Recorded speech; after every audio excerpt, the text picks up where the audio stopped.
Hi everyone and welcome back to another episode of Discard Dead, where we like to open boosters, boxes and decks of out-of-print trading card games. Across planes beyond the mortal realms, demons, devils and angels and everything in between wage war through eternity.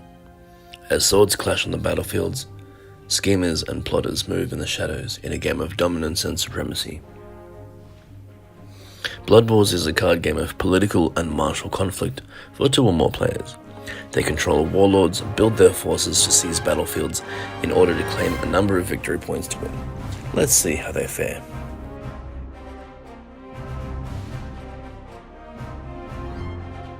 All cards have the same features, starting with the challenge box, detailing the card's alignment, strength, and a random result. A card strength could be Intrigue strength on a warlord, combat strength on a legion, or victory points value if it's a battlefield card. The alignment is made up of 2 boxes, the first for lawful, neutral, or chaotic, and the second for good, neutral, or evil, for a total of 9 combinations, which are important in deck building and combat. The random result is used when you need a random number for a card effect. You can cut the deck and use the random result. Of course, each card has a title, which is the card's name. Next is the card's type along the left edge.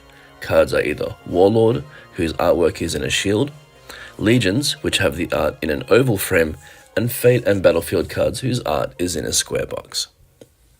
The card icon in the lower left corner identifies the home plane of Legions, Warlords, and Battlefields, or the type of Fate card. The text box contains descriptive text and/or special rules.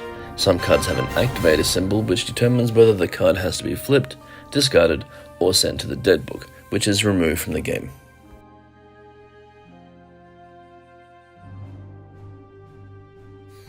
Deck building depends on the size of the game you want to play, from 40 to 100 cards. This chart tells how many of each kind of card you are allowed to have depending on your deck size, with Warlords and Legions limited to the total intrigue and combat strengths or victory points for battlefields. Be advised, however, you can only include up to 3 of any particular card in your deck unless they have the Horde ability.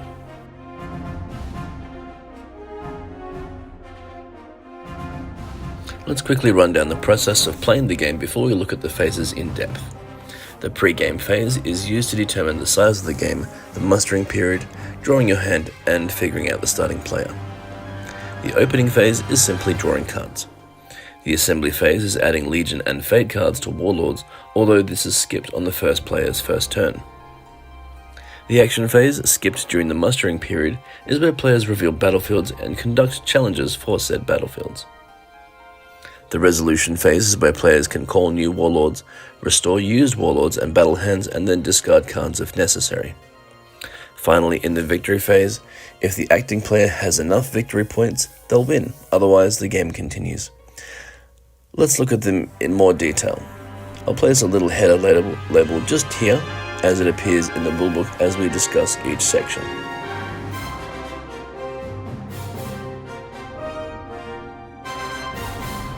First, choose how many victory points are needed to win. Conflicts are short games to 13 victory points, battles are to 19 victory points, and long campaigns can go to 25. Players can now agree on a number of turns during which no challenges may be issued, either 2, 4, or 6 turns. Players then shuffle their decks and draw a starting hand of 6 cards, which is the command hand. A player must reshuffle their command hand back into their deck and draw a new 6 cards if they did not have a Warlord card in their previous hand. Finally, players now determine the first player by drawing and discarding the top card of their deck. The player with the highest RR number starts first. Player progresses clockwise. Let's take a quick look now at the play area. Your draw pile sits here, with the discard pile and dead book below. When cards are used or defeated, they go to the discard pile, unless it states they go to the dead book. Cards in your dead book are not shuffled into your deck when refreshing. Your Warlords occupy this space, with their battle hands beneath them and your victory pool beneath there.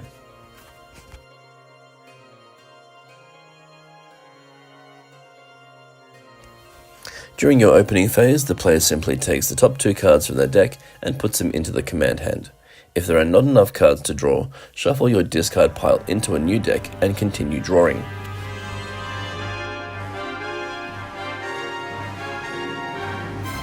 In the assembly phase, place Legion and Fate cards beneath an appropriate warlord to build or augment battle hands.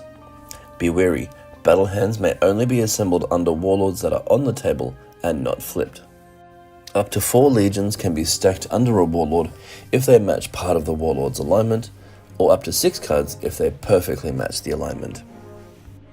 Fate cards may also be placed under a warlord as long as they don't exceed the number of legion cards in the same stack. Cards can be exchanged from command hand to battle hand, from battle hand to command hand, or among battle hands under your warlords as long as they can follow the above restrictions. Take note, Legion and Fate cards in a battle hand are normally hidden, only revealed during a combat challenge, which we'll get to next.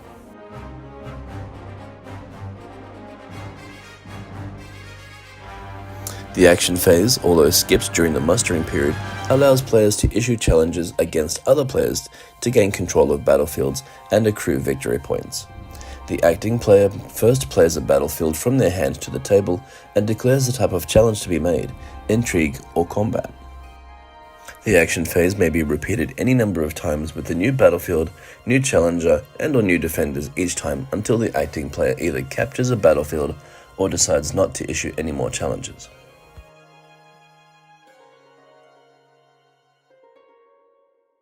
The acting player chooses a challenger from amongst their unflipped warlords. Starting from the acting player's right, going counterclockwise, each other player may choose one of their unflipped warlords to either aid or oppose the challenger. Opposers are termed defenders. Beginning with the challenger and going counterclockwise, warlords involved in the conflict may use their intrigue power. Afterwards, legions with intrigue powers in the player's command hands may activate those powers, again counterclockwise. See later on for descriptions on those powers. Fate cards may be played at any time during this step. The defender with the highest IS and the challenger each draw 1 card as a hidden ally, adding their RR to their total IS for their side. If the challenger's total IS exceeds the defender's total, the battlefield is won and is placed in the challenger's victory pool. Allies of a victorious challenger each draw a number of cards to their command hands equal to the number of warlords on the winning side, as payment for helping. If the challenger's total IS is equal to or less than the defender's, the battlefield is discarded. Legions and Fate in the challenger's battle hands are returned to the player's command hand. The defender and their allies each draw a number of cards equal to the number of warlords on the defender's side as a reward. Finally, flip all involved warlords as well as their battle hands.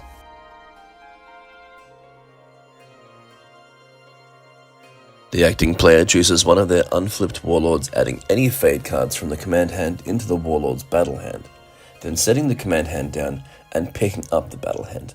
You may exceed normal Fate card limits at this point. Starting with the challenger's right and going counterclockwise, players have the opportunity to oppose the challenge.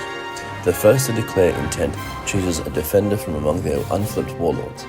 He then also removes Fate cards to devote to the battle and places them in the defender's battle hand, setting down his command hand and picking up their own battle hand. Most warlord powers are used best at the start of the battle, but others may be used at other times. The challenger can use theirs first and then the defender afterwards. When a warlord uses their combat power, flip the card on the table. It will count as a 5 IS if it needs referring to. Legion combat powers are played in alternating sequence, starting with the challenger having the chance to start and then the defender until both players pass. When a combat power is used, flip the Legion card on the table. Flipped legions count as 1 CS rather than their normal printed CS.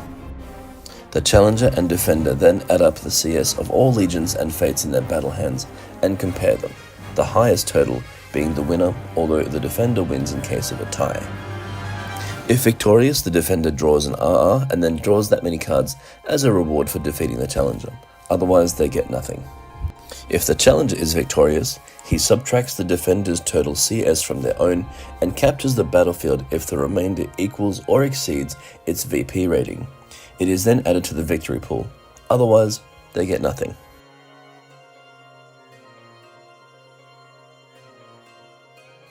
The acting player may now take any warlords from their command hand and place them on the table. If a warlord is marked as unique, they may not be played if another player controls the same warlord. Any flipped warlords, the acting player controls are now turned face up along with their battle hands, ready for use again. Finally, the acting player discard cards from their command hand if necessary until they have 7 cards.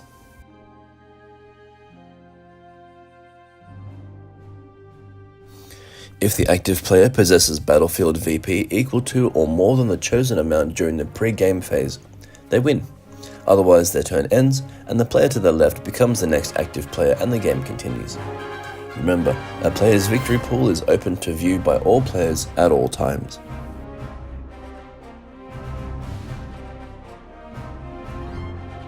We saw this earlier, but if you aren't familiar with it from D&D or similar games, alignment is a combination of a character's personal values and ethics and their moral division, with 9 combinations. For legions and warlords, these line up with their associated planes, and can sometimes appear on fate cards. You aren't beholden to one alignment though, and can have lawful good and chaotic evil warlords fighting together. Lawful good warlords can have both chaotic good and lawful evil legions attached, although it does help to streamline.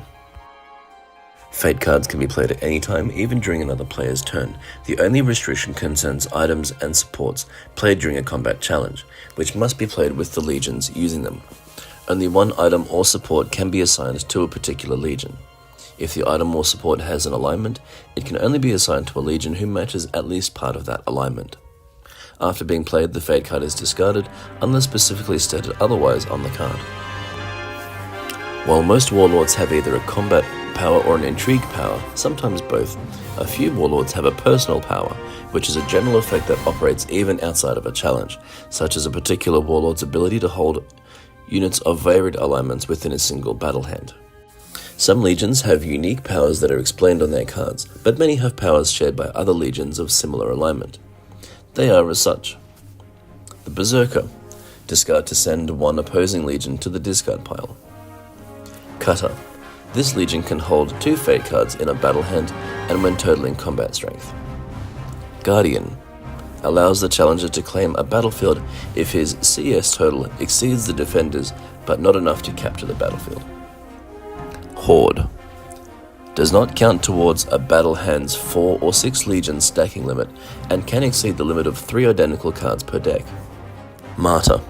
This legion counts as 2 legions against powers that force a discard. When the first discard is forced, flip the Martyr. When the second is forced, discard it. Shock Troop. This legion can be added to a battle hand as a last-minute recruit as fate cards can, exceeding the normal limit of 4 or 6 legions.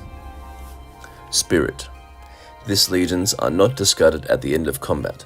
They return to the warlord's battle hand instead. They can still be discarded by fate cards and various powers, however.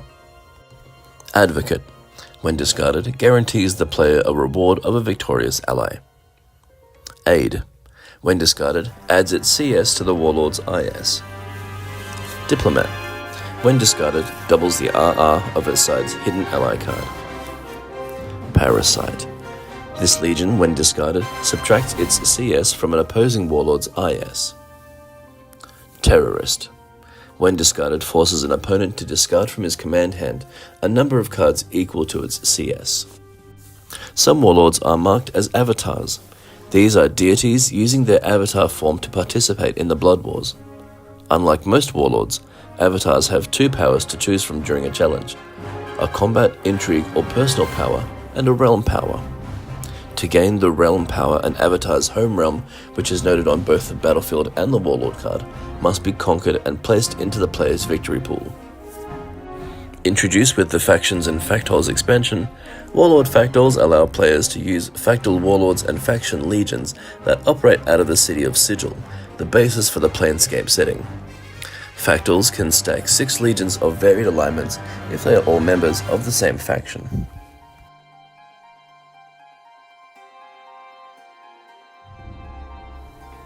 Thanks for standing on the sidelines of battle with me as we went through the Blood Wars. I hope this was clear for you, and if you enjoyed it, give it a like and subscribe, and I'll look forward to seeing you in the next one. Bye bye.